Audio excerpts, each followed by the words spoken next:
మనందరం కూడా వచ్చి ఉన్నాం.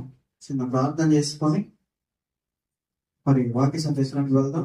దయచేసి కళ్ళ ఉంచినట్లయితే చిన్న ప్రార్థన చేసుకుందాం. మహాపరిషత్తుడు, సర్వోన్నతుడు, సర్వశక్తివంతుడైన దేవ, మీకు వందనములు, స్తోత్రములయ్యా.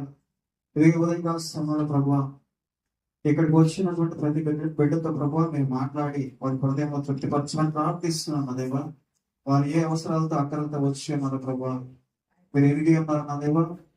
మరి కావలసినటువంటి సమాధానం కలమైనటువంటి మాటలను ఆయన గ్రహించినట్లుగా సహాయం దయచేయమని ప్రార్థిస్తున్నాయా. అదేవిధంగా ప్రభావ రావాల్సినటువంటి బిడ్డలను బట్టి ప్రార్థిస్తున్నాయా. వారికి కూడా నన్ను మరి దయచేయమని ప్రార్థిస్తూ నజరేయుడైనటువంటి యేసు పరిశుద్ధ నామమున వేడుకుంటున్నాను నా ప్రియ పరలోకపు తండ్రి, ఆమేన్.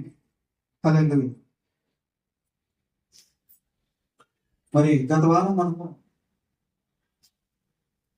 యేసు ప్రభువు గురించినటువంటి వాక్య సందేశాలని పాత నిబంధన గ్రంథంలో నుంచి మరియు కొత్త నిబంధన గ్రంథంలో నుంచి తెలుసుకోవడం జరిగింది. అలాగే యేసు ప్రభువు వారి యొక్క చరిత్ర గురించి కూడా చదువుకోవడం జరిగింది. మరి తర్వాత దేవుడికి ఉండవలసినటువంటి లక్షణాలు ఏంటి, దేవుడు అని పిలువబడాలంటే ఎలాంటి లక్షణాలు ఉండాలి అనేటటువంటి విషయాల గురించి కూడా మనం నేర్చుకోవడం జరిగింది. మరి ఈ వారము మన జీవితంలో ముఖ్యమైనటువంటి విషయం ఏంటి, మన జీవితంలో ముఖ్యమైనటువంటి విషయం ఏంటి అనే అంశం గురించి కొంచెం లోతుగా మనం ధ్యానం చేయడానికి ప్రయత్నం చేద్దామండి. బైబిల్ వాక్య సందేశాలు చదివేటప్పుడు మన యొక్క మైండ్ దేని మీద ఎక్కువ కాన్సన్ట్రేట్ చేయాలి అనేటటువంటి విషయాలు కూడా దీనిలో భాగంగా మనము వినడం జరుగుతుంది. బైబిల్ గ్రంథం అంతా మనకి దేనికి ఉపయోగపడుతుంది, మన జీవితం ఎందుకు, దేవుడు మనకి ఏ విధంగా ఉపయోగపడుతున్నాడు, దేవుడి యొక్క ఉద్దేశం ఏంటి, మన పట్ల మానవుల పట్ల దేవుని యొక్క ఉద్దేశం ఏంటి, ఈ విషయాలన్నీ కూడా మనము బైబిల్ గ్రంథాల నుంచి నేర్చుకున్నాం. అయితే దేవుడు అనేక విషయాల గురించి బైబిల్ గ్రంథంలో తెలియజేశారు.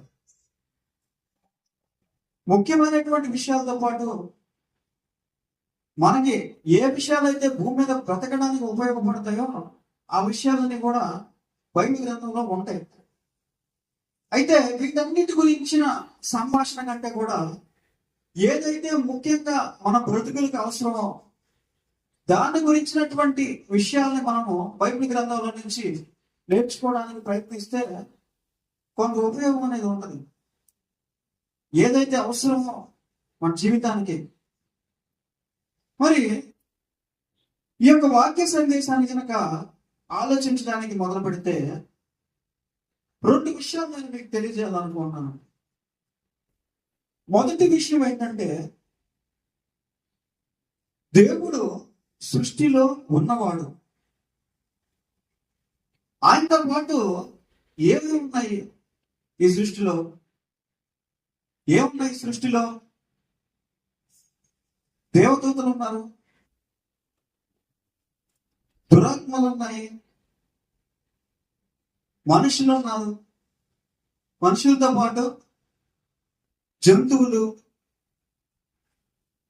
జంతువులతో పాటు చెట్లు, మాట్లాడలేనటువంటి అనేక జీవులు భూమి మీద ఉన్నాయి. అవునా? మరి దేవుడు మనకి ఒక గొప్ప జీవితాన్ని ఇచ్చాడు. ఎవరికి? మనుషులకి. ఏంటో ఇదంటే మనకు ఒక స్వేచ్ఛనిచ్చాడు. మన భావాల్ని వ్యక్తపరచవచ్చు. మనకు బాధ కలిగితే చెప్పొచ్చు, సంతోషం కలిగితే చెప్పొచ్చు. మన హృదయంలో ఉండేటటువంటి ప్రతి ఆలోచనలను మనం వ్యక్తపరచగలిగేటటువంటి స్వేచ్ఛ ఉంటుంది మనకి. ఈ స్వేచ్ఛ కొన్నిటికి లేదు. వేటికి లేదు ఈ స్వేచ్ఛ. మనుషులతో పోల్చుకుంటే జంతువులకు లేదు, చెట్లకు లేదు, చిన్న చిన్న జీవజాలాలకు లేదు, ప్రాణులకు లేదు. ఇలా చాలా వాటికి స్వేచ్ఛ లేదు. మనిషి ఏం కోరుకున్నాడంటే ఎప్పుడు ఇలానే ఉండాలి నేను అని కోరుకుంటాడు. అవునా? ఏం కోరుకుంటాడు మనిషి? చిన్నప్పటి నుంచి వయసు పెరిగిపోతూ, వెంట్రుకలు రంగు మారిపోతూ, సైజు పెరిగిపోతూ, శరీరం బలహీనతలో వెంటాడుతూ ఉన్నప్పటికీ కూడా ఒకానొక సమయం వచ్చేటప్పటికి మరణం వస్తుందేమో అనే భయం వచ్చినప్పటికీ కూడా మనిషి ఏం కోరుకుంటాడంటే హృదయంలో నేను ఎలాగైనా కూడా బ్రతకాలి. ఏం కోరుకుంటాడు మనిషి? ఎలాగైనా కూడా నేను జీవించాలి. అయితే బైబిల్ గ్రంథంలో దేవుడు అంటున్నాడు, ఇదే నీకు ఏదైతే ఆలోచన వస్తుందో, జీవించాలి, నేను బ్రతకాలి అనే ఆలోచన ఏదైతే వస్తుందో అదే కరెక్ట్. దీనికోసమే నేను ఇంత బైబిల్ గ్రంథాన్ని భూమి మీదకి పంపించాను. దేనికోసం పంపించాడు ఈ బైబిల్ గ్రంథాన్ని? జీవించడం ఎలా తెలుసుకోవడానికి. దేనికి ఉపయోగపడుతుంది ముఖ్యంగా ఈ బైబిల్ గ్రంథం అంటే, ఎక్కడైనా ఎలాగైనా ఎప్పుడైనా జీవించగలిగేటటువంటి శక్తిని కలిగి ఉండడం ఎలా, ఇది మనిషి జీవితంలో ముఖ్యమైనటువంటిది అని బైబిల్ గ్రంథంతో పాటు దేవుడు కూడా మాట్లాడుతూ ఉన్నాడు. ఏం మాట్లాడుతున్నాడు? జీవించగలగడం ఎలా, ఎక్కడ జీవించాలని అంటే ఎక్కడైనా కానీ. కొన్ని గ్రంథాలు ఏం చెప్తాయంటే, మనిషి జీవించి చనిపోయిన తర్వాత 7 రకాల జన్మలు ఉంటాయి. మరో జన్మలో కుక్కగానో, మరో జన్మలో ఇంకొక జంతువుగానో, లేకపోతే పక్షిగానో, లేకపోతే చెట్టుగానో, పుట్టగానో, రాయిగానో, ఎట్టొకట్లా మళ్ళీ జీవితం అనేది ఉంటది నువ్వు చేసిన కార్యాలను బట్టి అంటూ కొన్ని గ్రంథాలు మనకి తెలియజేస్తూ ఉంటాయి. మరి కొద్దిసేపు అలా ఆలోచించగలిగితే ఒకసారి ఊహించుకోండి, ఇలా మనిషిగా పుట్టినటువంటి మనము కొద్ది రోజుల తర్వాత ఒక రాయిగా మారిపోయాం అనుకోండి, ఎలా ఉంటది?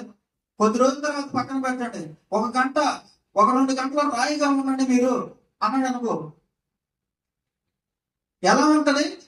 1 గంట రాయిగా ఉంటే, లేదా 1 గంట చెట్టుగా ఉండండి అన్నాడు అనుకో, నీ పక్కన ఉండే వాళ్ళందరూ తిరగతా, మాట్లాడుతా, సంతోషంగా నువ్వు ఎట్లున్నావా?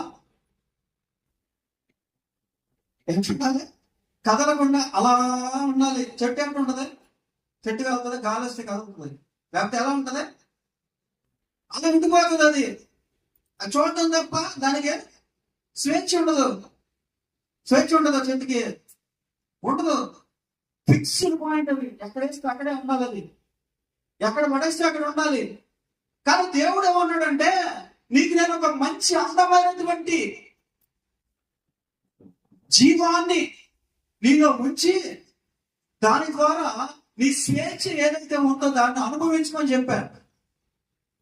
నీ ఫీలింగ్స్ నేను తెలుసుకోవాలనుకుంటున్నా, నీలో ఉండేటటువంటి బాధ, సంతోషము నువ్వు వ్యక్తపరుస్తూ ఉంటే నేను వినాలనుకుంటున్నాను.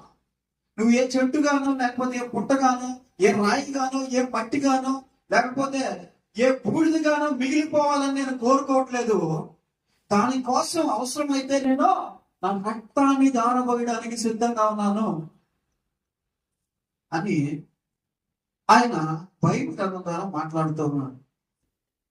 దేవుడు చెప్పేటటువంటి మాటలు మనకి సాధారణంగా అనిపించవచ్చు, ఆ రోజు చెప్పేది అనిపించవచ్చు, ఎవరు చెప్పినా ఇదే కదా చెప్పేది అనిపించవచ్చు, ఎన్నిసార్లు చెప్పినా ఇదే కదా వింటాం అనుకోవచ్చు. కానీ దేవుడు చెప్పేటటువంటి విషయాలు చాలా సీరియస్ గా చెప్తున్నాడు.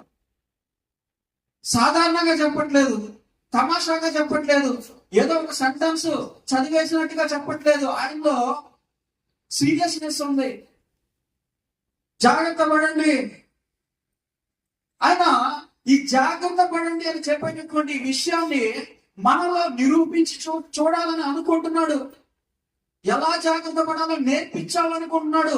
ఎలా జీవించాలి, నిత్య జీవాన్ని పొందడం ఎలా అనేటటువంటి విషయాన్ని ఆయనే మనకి బోధించాలనుకుంటున్నాడు. పోతే పోయింది 80 సంవత్సరాలు, తర్వాత అయినా కూడా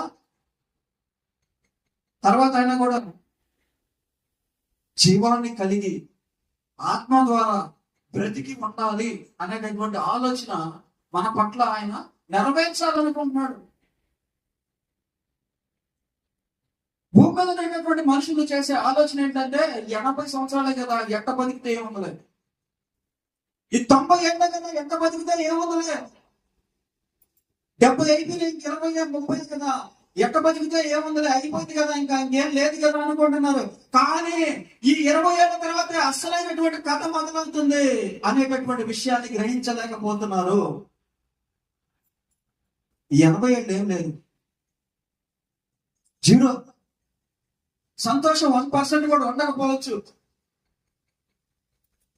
ఆనందం ఒక 1% కూడా ఉండకపోవచ్చు. 80 ఏళ్లలో సమాధానకరమైనటువంటి జీవితంలో 1% కూడా ఉండకపోవచ్చేమో ఈ 90 ఏళ్లలో, 80 ఏళ్లలో, 70 ఏళ్లలో.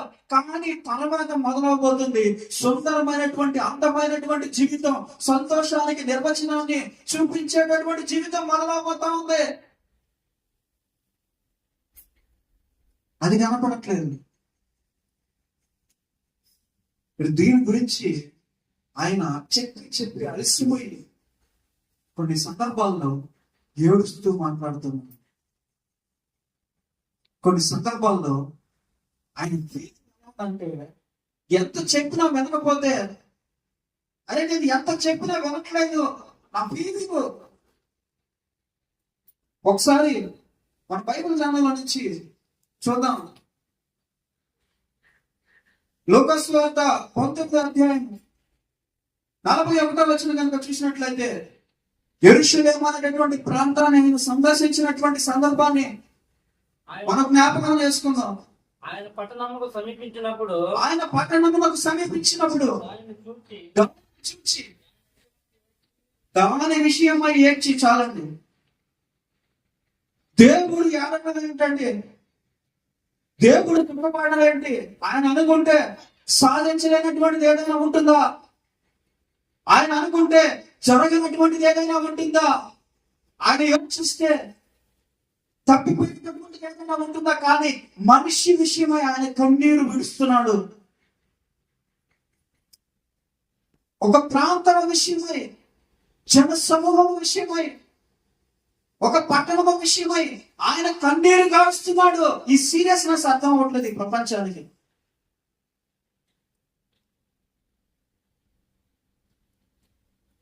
ఆయన ఆలోచనలో ఉండేటటువంటి డెప్త్ అర్థం కావట్లేదు ప్రపంచానికి. ఆయన ఆలోచనలో ఉండేటటువంటి ఆ భావాలు అర్థం కావట్లేదు. ఎలాగైనా నాతో మీరు ఉండాలి అని నేను అనుకుంటున్నాను. అరే ఇన్ని రోజులు నేను ప్రయత్నం చేశాను, ఇన్ని రోజులు నేను కాపాడడానికి ప్రయత్నం చేశాను, నీ పక్కన నడిచా, నీ శ్రమలన్నిటినీ నేను నా నెత్తినేసుకొని అనుభవించాను, నీకు వచ్చేటటువంటి ప్రతి కష్టాన్ని నా మీద వేసుకొని భరించా. ఇకనైనా మానవా, ఇకనైనా నా మార్గంలోనికి అడుగు పెట్టవా? ఇటువంటి ఆలోచనలు స్పష్టంగా ఉన్నాయి. ఒకే ఒక మాట ఆయన చెప్తూ ఉన్నాడు ఈ మధ్యాహ్న కాల సమయంలో. అదేంటంటే నిత్య జీవానికి వెళ్ళేటటువంటి మార్గాన్ని నీవు విడిచిపెట్టవద్దు. నిత్య జీవానికి వెళ్ళేటటువంటి మార్గాన్ని వదిలిపెట్టి బయటకు కనుక వెళ్ళిపోతే శాశ్వతమైనటువంటి నాశనానికి నువ్వు వెళ్ళిపోయేటటువంటి ప్రమాదం ఉంది. ఇంక ఎన్నడూ కూడా నువ్వు నా ముఖము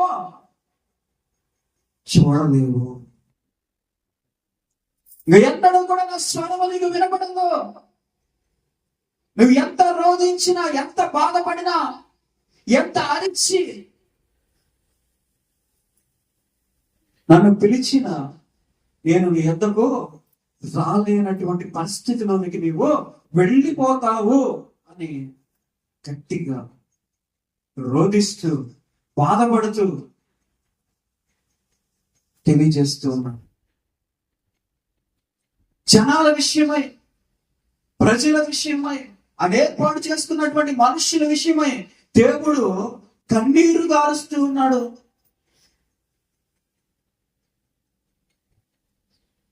దేవుని యొక్క కన్నీరు కూడా మనకి ఎలా కనపడుతుంది అంటే సాధారణంగా కనపడుతుంది.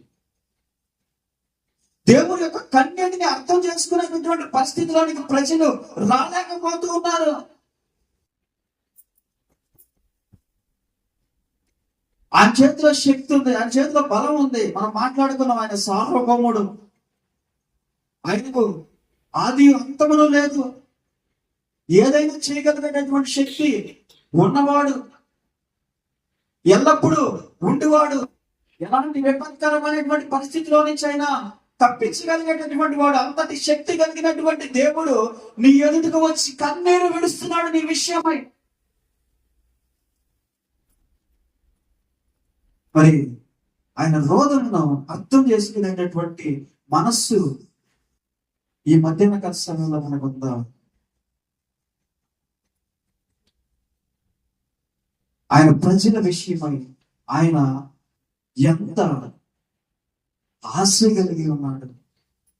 ఆయన ఏర్పాటు చేసుకున్నటువంటి ఈ మనుష్యుల విషయమై ఆయన ఎంత ప్రణాళిక కలిగి ఉన్నాడు. మరి ఆయన మనకిచ్చినటువంటి వాగ్దానాలు ఒకసారి నిజంగా నిత్య జీవాన్ని గురించినటువంటి, ఎల్లప్పుడూ జీవించి ఉండగలిగేటటువంటి ఆ ప్రాంతాన్ని గురించినటువంటి సందేశాలు బైబిల్ గ్రంథంలో ఎక్కడ రాయబడ్డాయి ఒకసారి చూద్దామండి. చాలా స్పష్టమైనటువంటి వాక్య సందేశాలు ఇవి. చాలా స్పష్టంగా బైబిల్ గ్రంథంలో ఆయన వివరిస్తూ తెలియజేస్తూ ఉన్నాడు. యోహాను సువార్త 3వ అధ్యాయము 16వ వచనం చదువుదాం ఒకసారి. యోహాను సువార్త 3వ అధ్యాయం 16వ వచనం.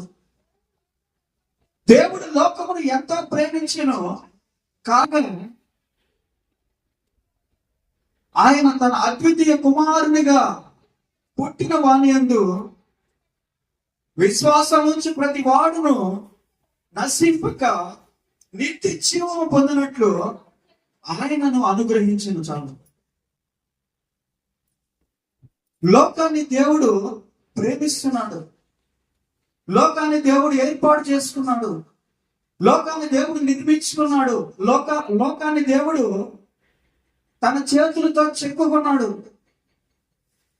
తన కుమారులు గాను తన కుమార్తెలు గాను ఆయన డిజైన్ చేసుకున్నటువంటి ప్రజలు, ఆయన కష్టపడి ఒక ప్లానింగ్, ఒక ప్రణాళికను ఏర్పాటు చేసుకొని ఈ భూమి మీద మనల్ని అందరినీ కూడా విడిచిపెట్టాడు, వదిలిపెట్టాడు. అంతటితో ఆపేలేదు. దానికోసం తన అద్వితీయ కుమారుని బలి ఇవ్వడానికి కూడా సిద్ధమయ్యాడు. ఎవరైతే ఆయన యందు విశ్వాసం ఉంచి, ఆయన చెప్పినటువంటి కార్యముల యందు విశ్వాసం ఉంచి వాటి ప్రకారం జీవిస్తారో వాళ్ళని ఖచ్చితంగా ఆయన నిత్య జీవము పొందుకునేదానికి అవకాశం కల్పిస్తాను. నశించిపోవడం అంటే ఈ భూమి మీద నశించిపోయేటటువంటి విషయాల గురించి ఆయన మాట్లాడట్లేదు. శాశ్వతమైనటువంటి నాశనానికి సంబంధించినటువంటి విషయాల గురించి ఆయన మాట్లాడుతున్నాడు. అంటే నరకానికి సంబంధించినటువంటి విషయాలు. నరకం అనేటటువంటి ఒక ప్రదేశం ఉంది. రెండవ మరణానికి సంబంధించినటువంటి విషయాల గురించి ఆయన మాట్లాడుతూ ఉన్నాడు. రెండవ మరణానికి పోయినటువంటి ప్రతి మనుషుడు కూడా తిరిగి వెనక్కి రాలేడు. పోయిన వారం మనం మాట్లాడుకున్నాం. వాటికి ఆ మార్గం కనిపించదు, జీవానికి వెళ్ళేటటువంటి మార్గం కనిపించదు. అయితే ఇక్కడ దేవుడు అన్నాడు, నేను ఈ మార్గాన్ని నా కుమారుని ద్వారా మీకు తెలియజేయాలని నా కుమారుని నేను మీ యొద్దకు పంపించాను. బైబిల్ గ్రంథం ఇంకా అనేక వచనాల్లో ఈ నిత్య జీవానికి సంబంధించినటువంటి విషయాల గురించి మాట్లాడుతూ ఉంది. ప్రకటన గ్రంథం 21:4, ప్రకటన గ్రంథం 21:4 చూస్తారు ఒకసారి. ఆయన వారి కన్నుల ప్రతి బాష్ప బిందువును తుడిచివేయను. ఏమా? మరణము ఇక ఉండదు, దుఃఖమైనను ఏడ్పైనను వేదన అయినను ఇక ఉండదు. చాలు. ఎవడైతే మార్పు చెంది దేవుని యొక్క మాట విని ఆయన బాప్తిస్మం పొంది ఆయన రాజ్యంలోనికి అడుగు పెడతాడో వాని ప్రతి బాష్ప బిందువును తుడిచిపెట్టడానికి ఆయన కుమారుణ్ణి ఏర్పాటు చేసి ఉన్నాడు. దుఃఖమైనను మరణమైనను ఇక ఉండదు. దుఃఖమైనను మరణమైనను ఎక్కడ ఉండదు అంటే ఆయన రాజ్యములోనికి ప్రవేశించినటువంటి వానికి మరణం ఉండదు. ఇది మొదటి మరణం. ఏ మరణం ఇది? మొదటి మరణం. రెండవ మరణానికి సంబంధించినటువంటి విషయం 2 కొరింథీయులకు రాసిన పత్రిక 4వ అధ్యాయం 17-18 వచనాలు కనుక చూసినట్లయితే, 2 కొరింథీయులకు రాసిన పత్రిక 4వ అధ్యాయం 17-18 వచనాలు. అనిత్యములు, దృశ్యమైనవి అనిత్యములు, అదృశ్యమైనవి నిత్యములు. అదృశ్యమైనవి నిత్యములు. చాలండి. మానవుడు ఏమనుకున్నాడంటే ఈ లోకాన్ని చూసి ఇదే శాశ్వతము, ఇక్కడ కనిపించేదే సంతోషము, ఇక్కడ కనిపించేదే మనకి శ్రేయస్కరము, ఇక్కడ కనిపించేదే మనల్ని ఆనందింప చేయగలదు, ఇక్కడ కనిపించేదే మన కన్నీటిని తుడచగలదు, ఇక్కడ కనిపించేదే మనకి సమాధానాన్ని కలుగ చేయగలదు అని కంటితో చూచుచున్నటువంటి వాటి గురించి ఆలోచిస్తున్నాడు. అయితే ఇక్కడ భక్తుడు అంటున్నాడు, కంటికి కనిపించినటువంటి అదృశ్యమైనటువంటివి అనేకం ఉన్నాయి. ఏమన్నాయంట? కంటికి కనిపించినటువంటివి, మానవుని ఊహకు అందనటువంటివి, చెవికి వినిపించినటువంటివి అనేకం ఉన్నాయి. ఈ అదృశ్యమైనటువంటివి ఇక్కడ ఉన్నటువంటి దృశ్యమైనటువంటి వాటితో పోల్చుకుంటే చాలా మేలు. నువ్వేటిని చూసి సంతోషపడుతున్నావు భూమి మీద? నువ్వేటిని చూసి ఆశ్చర్యపడుతున్నావు భూమి మీద?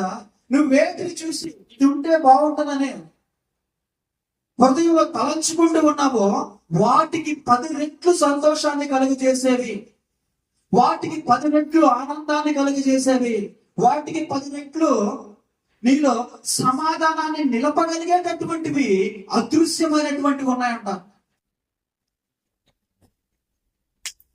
వీటి గురించి ఇక్కడ మాట్లాడకూడదు అన్నాడు పౌరు భక్తుడు ఒక దగ్గర.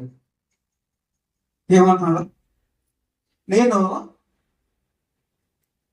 3వ ఆకాశానికి ఎక్కిపోతుని, నేను బ్రతికి వెళ్ళాను, చనిపోయి వెళ్ళాను, జీవముతో వెళ్ళాను, మరణించి వెళ్ళాను నాకు తెలియదు. కానీ నేను అక్కడ కొన్ని విషయాలు చూశాను. ఎక్కడ చూశాడు అంట ఆయన? ఎక్కడ చూశాడు?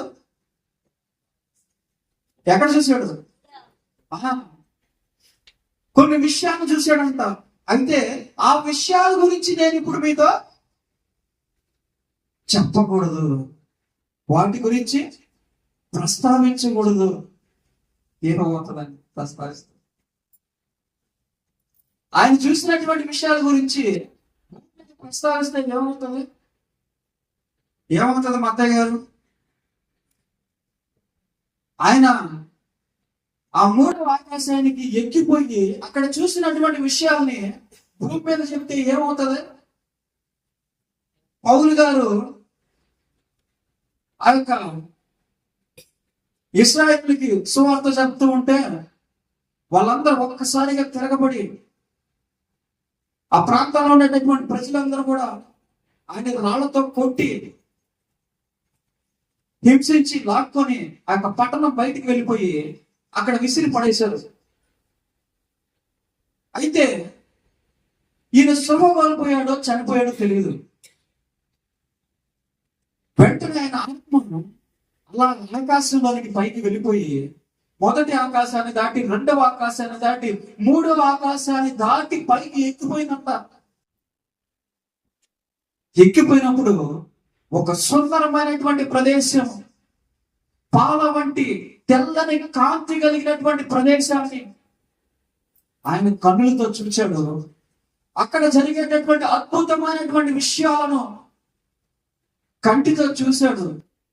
వాటన్నిటినీ కూడా చూసిన తర్వాత ఆయన యొక్క మనస్సు చెలించిపోయింది, మనస్సు మారిపోయింది.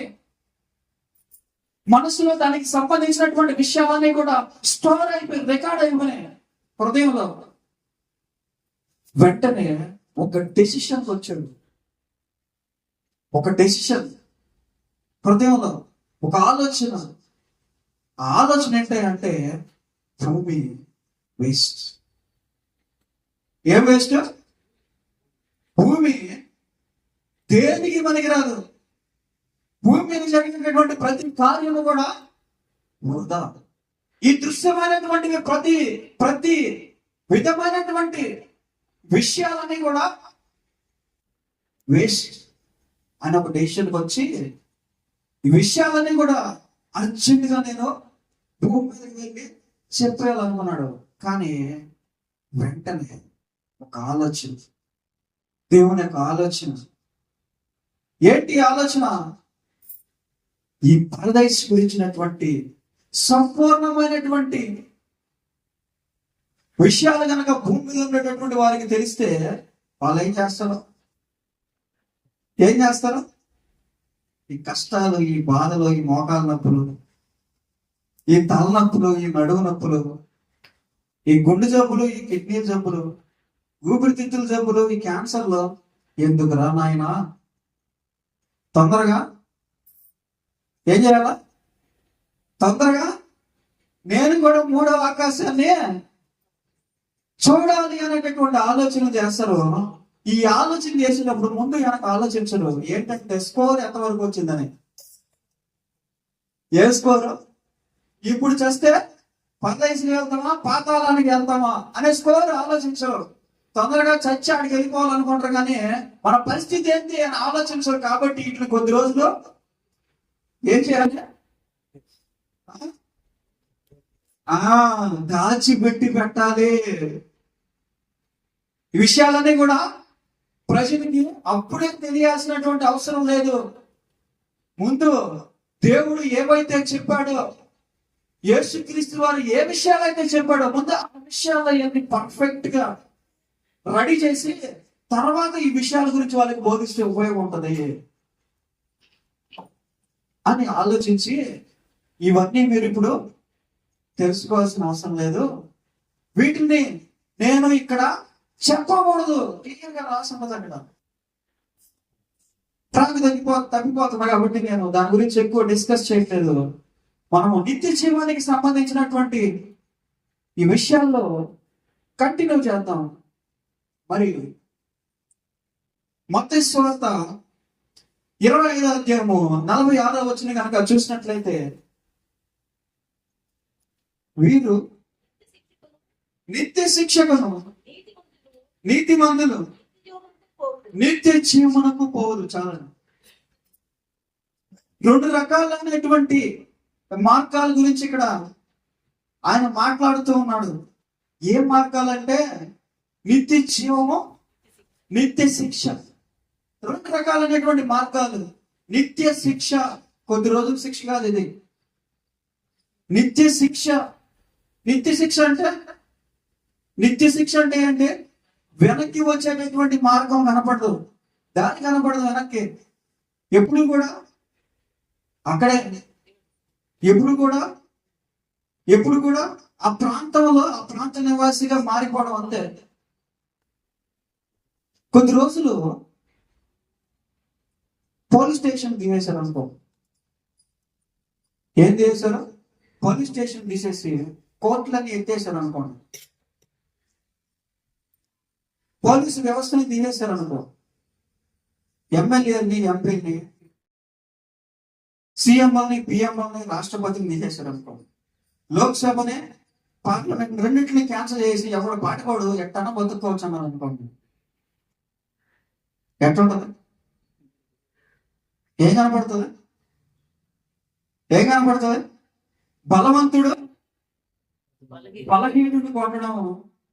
ఎక్కడ చూసినా అన్యాయాలు, అక్రమాలు, ఎక్కడ చూసినా బలత్కారాలు, ఎక్కడ చూసినా మర్డర్స్, ఎక్కడ చూసినా మానభంగాలు, ఇవే కనపడతాయి భూమి మీద. అవునా? దీన్ని ఆపేటటువంటి వాడు లేడనుకో, ఈ కంట్రోలింగ్ వ్యవస్థ ఏదైతే ఉందో, ఈ న్యాయ వ్యవస్థ ఏదైతే ఉందో, దాన్ని తీసేస్తే పరిస్థితి ఎలా ఉంటది? ఎలా ఉంటది చెప్పండి? నరకంగా ఉంటది. అవునా? ఎలా ఉంటది? ఎలా ఉంటది చెప్పండి? ఈ నరకం అనేటటువంటి ప్రదేశంలో దేవుని యొక్క కంట్రోలింగ్ వ్యవస్థ ఉండదు. ఏముండదు? మీకు ఆల్రెడీ చెప్పాను నేను. నొప్పి ఎవరికే? శరీరానికి, ఆత్మకే. శరీరానికే నొప్పి. సరే, మళ్ళీ ఇంకొకసారి చెప్తాను. ఒకడు పెట్రోల్ పోసుకొని తగలు పెట్టుకున్నాడు అనుకో, నొప్పి ఉంటుందా? ఉండదా? ఒక 20 రోజులు 30 రోజులు బాగా నొప్పికి అరిచి అరిచి అరిచి అరిచి చచ్చిపోయాడు అనుకో, నొప్పి ఉంటుందా? ఎందుకు ఉండదు?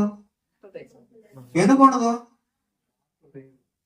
వాడి శరీరాన్ని తీసుకెళ్ళిన తర్వాత పిడకల మీద పెట్టి కాల్ చేస్తున్నాడు అనుకో, నొప్పి ఉండదా? మరి నొప్పి శరీరానికి, ఆత్మకే? చెప్పండి.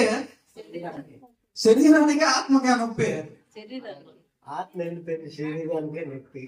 శరీరానికి నొప్పి ఉంటే శరీరం అరవాలి కదా, గట్ల మీద పెట్టి కాలుస్తా ఉంటాయి. వెళ్ళిపోయింది. శరీరానికి నొప్పి ఉంది అంటే అది ఆత్మ వల్ల నొప్పి ఉందా, లేకపోతే ఈ పాయింట్. నొప్పి ఊరికంటే శరీరానికి కాదు నొప్పి, ఆత్మగా నొప్పి. శిక్ష వేస్తాను అన్నాడంటే శరీరానికి ఇంకేం ఉన్నది శిక్ష. శరీరం ఎప్పుడో పోయింది భూమి మీద. ఎవరికి శిక్ష? ఆత్మకు శిక్ష. ఆడ పెట్టేటటువంటి కష్టాలన్నీ, ఆ బాధలన్నీ. ఈ ధనవంతుడు లాజరు కథ విన్నారు కదా మీరా? లాజరుకి శరీరం ఉందా? శరీరం ఉందా? లేదు. అరుస్తున్నాడు, దాహం అంటున్నాడు, ఫీలింగ్స్ వ్యక్తపరుస్తున్నాడు. నా వాళ్ళు నాశనం అయిపోతున్నారు కింద, వాళ్ళకి వెళ్ళి నేను ఒకసారి స్వార్థ చెప్పొస్తాను అన్నాడు. ఈ ఫీలింగ్స్ అని ఎవరికంటే ఈ శరీరానికి కాదు, మట్టికి కాదు ఫీలింగ్స్. పెయిన్ ఎవరికి? ఆత్మకి. జీవం ఉన్నంత వరకే, జీవం ఉన్నంత వరకే శరీరానికి నొప్పి. జీవం ఉన్నంత వరకే, ఆత్మ శరీరంలో నిలబడి ఉన్నంత వరకే బాధలు, కష్టాలు, శ్రమలు అన్ని కూడా వస్తూ ఉంటాయి. ఒక్కసారి వదిలిపోయింది అనుకో, ఈ ఎక్స్పీరియన్స్ ఏదైతే ఉందో ఇప్పటి వరకు ఈ 60 ఏళ్ళు, 70 ఏళ్ళు, 80 ఏళ్ళు 10 నిమిషాల్లో ముగించుకున్నాం. ఈ 80 ఏళ్ళు ఏదైతే నేర్చుకున్నారో, ఏదైతే అనుభవించారో, ఏదైతే పొందుకున్నారో, ఇదంతా ఎక్కడ స్టోర్ అయి ఉంటదంటే ఆత్మలో స్టోర్ అయి ఉంటది. ఇలా స్టోర్ కాకపోతే దేవుడు భూమి మీదకి పంపించిన దానికి ఉపయోగం ఉండదు. ఏమేమి స్టోర్ అయి ఉంటాయి ఆత్మలో అంటే, నువ్వు ఇప్పుడు వరకు నేర్చుకున్న భక్తి, దేవుడిని ప్రార్థించావు కదా రకరకాలుగా, నీకు ఒక జ్ఞానం ఉంది, దేవుడి మీద ఒక భక్తి ఉంది, ఒక సంపద నింపుకున్న హృదయంలో దేవునికి సంబంధించినటువంటి ఆరాధన చేసేటటువంటి తత్వం ఏదైతే ఉందో ఇదంతా కూడా ఆత్మలో స్టోర్ అయిపోయి ఉంటది. దేవుని మీద నీకు పాటలు రాసేటటువంటి అది కూడా స్టోర్ అయిపోయి ఉంటది. దేవుని గురించి మంచిగా పాడేటటువంటి టాలెంట్ నీకు ఉందనుకో, అది కూడా స్టోర్ అయిపోయి ఉంటది. నీకు మంటలు చేసే అలవాటు ఉందనుకో, అది కూడా స్టోర్ అయిపోయి ఉంటది. నీకు బూతులు తిట్టే అలవాటు ఉందనుకో, అది కూడా స్టోర్ అయిపోయి ఉంటది. చచ్చిన తర్వాత ఇంకేం మార్చడానికి కుదరదు. మొత్తం అంతా కూడా బాక్స్ లో స్టోర్ అయినట్టు ఆత్మలో స్టోర్ అయిపోయి ఉంటది. ఇప్పుడు ఈ స్టోర్ అయిపోయినటువంటి ఈ క్యారెక్టర్స్ అన్ని కూడా, ఈ సంపద అంతా కూడా ఎవరికి కనపడుతుంది? దేవుడికి కనపడుతుంది. నిత్య శిక్ష, నిత్య జీవమా. నిత్య శిక్ష, నిత్య జీవమా, రెండే మార్గాలు. ఈ రెండు మార్గాల్లో ఒక మార్గాన్ని దేవుడు నీకు ఇస్తాడు. ఇదే బైబిల్ గ్రంథం తెలియజేస్తా ఉంది. మరి ఈ విషయాల గురించి ఎక్కువ ఆలోచన చేయాలి అని దేవుడు కన్నీటిని విడిస్తూ ఉన్నాడు. మరొక వచ్చిన మనం బైబిల్ గ్రంథంలో చూద్దాం. రోమీయులకు రాసిన పత్రిక 6వ అధ్యాయము 23వ వచనం. ఎలాగనగా పాపము వల్ల వచ్చే జీతము మరణము, అయితే దేవుని కృపావరము మన ప్రభు అయిన క్రీస్తు యేసునందు నిత్య జీవము. ఇక్కడ రెండింటి గురించి మాట్లాడుతూ ఉన్నాడండి. రెండు విషయాల గురించి మాట్లాడుతున్నాడు. మొదటి విషయం ఏంటంటే కృపావరం ఒకటి, రెండవ విషయం ఏంటంటే పాపము. వరము, పాపము, ఈ రెండు విషయాల గురించి మాట్లాడుతూ ఉన్నాడు. నేను బాగానే బతుకుతున్నాను, మంచి బతుకుతున్నాను, నేను భూమి మీద ఎలాంటి పాపానికి లోనవ్వట్లేదు, ఎలాంటి ఒడిదుడుకుల్లోనికి నేను వెళ్ళిపోవట్లేదు అంటే నువ్వు చేయాల్సింది ఇంకొకటి ఉంది. అదేంటంటే కృపావరాన్ని పొందుకోవాలి. ఎన్ని కృపావరాలను పొందుకోగలవు నువ్వు? భూమి మీద ఉన్నంత కాలము కృపావరాలు ఎన్ని బాబు? ఎన్ని రకాలు ఉంటాయి కృపావరాలు? ఎన్ని రకాలు? వచ్చే వారం మనం మాట్లాడుకుందాం వీటి గురించి. కృపావరాలు అంటే ఏంటి? కృపావరాలను ఎవరు పొందుకుంటారు? కృపావరాలను పొందుకున్నటువంటి వ్యక్తులకు వచ్చే ఉపయోగం ఏంటి? వాళ్ళు ఎదురుగా ఉండేటటువంటి వ్యక్తులకు వచ్చే ఉపయోగం ఏంటి? కృపావరాలను పొందుకున్నటువంటి వ్యక్తులతో పాటు మనం కూడా వెళ్తా ఉంటే మనకు వచ్చే ఉపయోగం ఏంటి? ఈ విషయాలన్నీ కూడా మళ్ళీ మనం మాట్లాడుకుందాం. మరి ఇక్కడ అన్నాడు నిత్య జీవం అనేటటువంటి ఒక వరాన్ని నేను నీకు దయచేస్తున్నాను. నువ్వు పాపంలో పడకుండా కనుక ఉంటే, నువ్వు పాపంలో కనుక పడితే మరణానికి అప్పగించబడతావు. ఇదండి మొత్తానికి మనం ఏమి విన్నామంటే ఈరోజు మనిషి దేనికోసం అయితే భయపడుతున్నాడు, దేనికోసం భయపడుతున్నాడు? మరణం. అది భౌతిక మరణం కావచ్చు, శాశ్వత మరణం కావచ్చు, అది కరెక్టే అని చెప్తున్నాడు దేవుడు. నీలో వచ్చేటటువంటి ఈ భయం ఏదైతే ఉందో, మరణం అనేటటువంటి భయము, దానికి నువ్వు జాగ్రత్త పడాలని చెప్తున్నాడు దేవుడు. నువ్వు జాగ్రత్త పడాలి. నీలో వచ్చేటటువంటి ఈ భయం కరెక్టే, మరణానికి నువ్వు భయపడాలి. అయితే నేను నీకు ఒక వరాన్ని ఇస్తున్నా. అదేంటంటే నువ్వు ఈ లోకంలో మరణించినా కానీ నా లోకంలో వెంటనే విత్ ఇన్ సెకండ్స్ లో నా లోకంలోని ప్రత్యక్షమయ్యేటటువంటి ఒక వరాన్ని నేను నీకు ఆఫర్ ఇస్తున్నాను. నువ్వు దాన్ని గుర్తించగలిగి తిరిగి నా యొద్దకు వచ్చి, ఎందుకంటే నేనే నిన్ను ఏర్పాటు చేసుకుని, నిన్ను చెక్కుని, నీ తల్లి గర్భంలో నేను నిన్ను పెట్టముగా నిన్ను ఇచ్చినటువంటి వాడను నేనే. కొద్ది రోజుల తర్వాత ఈ భూమి నాశనం అయిపోవచ్చు. కొద్ది రోజుల తర్వాత సూర్యుడు నాశనం అయిపోవచ్చు. మరి కొన్ని సంవత్సరాల తర్వాత, యుగాల తర్వాత చంద్రుడు నాశనం అయిపోవచ్చు. మరి కొన్ని యుగాల తర్వాత నక్షత్రాలన్నీ కూడా నాశనం అయిపోవచ్చు. కానీ నేను ఏర్పాటు చేసుకున్నటువంటి యొక్క నిత్య జీవము, ఈ ప్రదేశాన్ని మాత్రం నాశనం చేసేటటువంటి వారు ఎవరూ లేరు అని బైబిల్ గ్రంథంలో దేవుడు స్పష్టంగా తెలియజేస్తున్నాడు. మరి ఆ రాజ్యాన్ని గురించి మనం జాగ్రత్త పడ్డామా? ఆ రాజ్యానికి వెళ్తున్నటువంటి మనం ఒట్టి చేతులతో వెళ్దామా? భక్తితో వెళ్దామా? ఆ రాజ్యంలో ప్రవేశించేటటువంటి మనము పేదవారిగా ఎక్కడో దేవునికి దూరంగా నిలబడి ఆయన చూసేటటువంటి వారిగా వెళదామా? లేదా భక్తిని పెంచుకొని, వరాలను పెంచుకొని, జీవ కిరీటాన్ని ఆయన ఎదుటికి వెళ్ళి అందుకునేటటువంటి వారిగా వెళ్దామా? ఈ మధ్యాహ్న కాల సమయంలో మనమే నిర్ణయించుకుందాం. మరి దేవుడైతే అందరికీ ఒకే రకమైనటువంటి ప్రేమను, ఒకే రకమైనటువంటి న్యాయమును, అందరికీ ఒకే రకమైనటువంటి హక్కులను ఆయన ఈ భూమి మీద ఇచ్చాడు. మరి వీటిని మనం వాడుకొని ఆయన ఎదుట నిర్దోషులుగా ఎంచబడదామా? భూమి మీద నుంచి నిత్య జీవములోనికి, తీర్పులోనికి రాక జీవములోనికి ప్రవేశించేటటువంటి వారముగా మనము తయారై వెళ్దామా? చివరిగా మరొక వాక్యాన్ని చదువుకొని 1 పేతురు ముగించుకున్న 1 పేతురు 1:3-4 వచ్చినాను.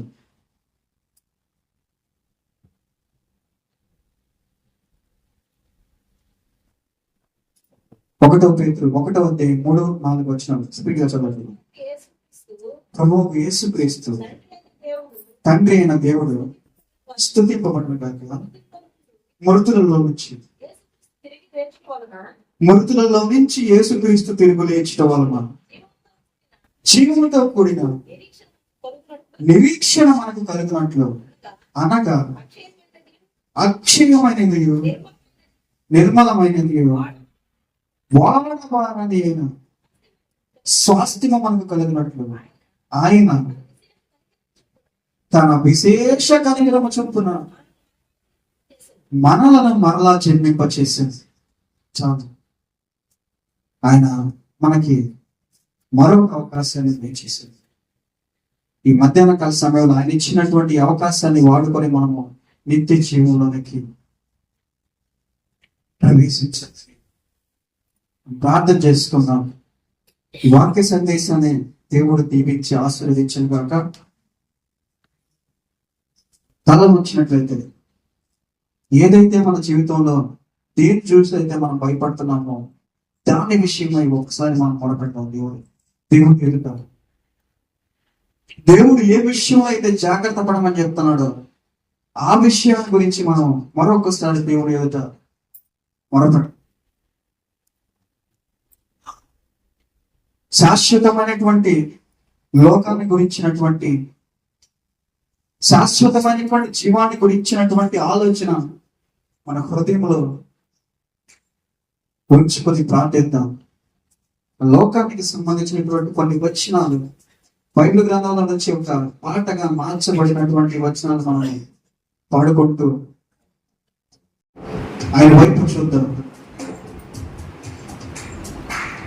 ఎలా ఉంటుంది నిత్య జీవం?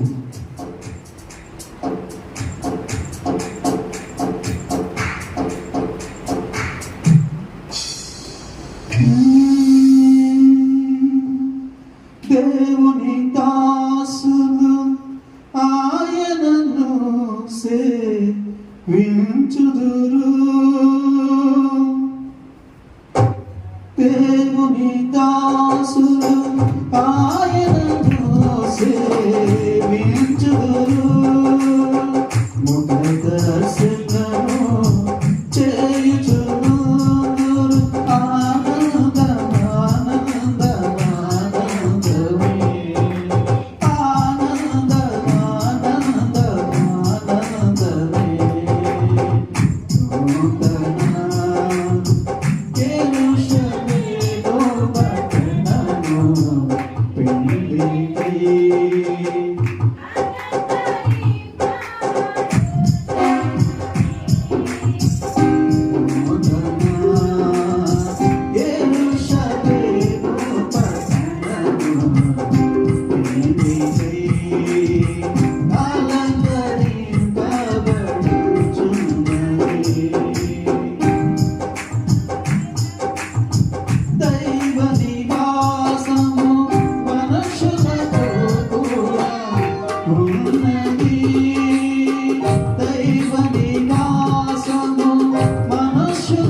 హల్లెలూయా.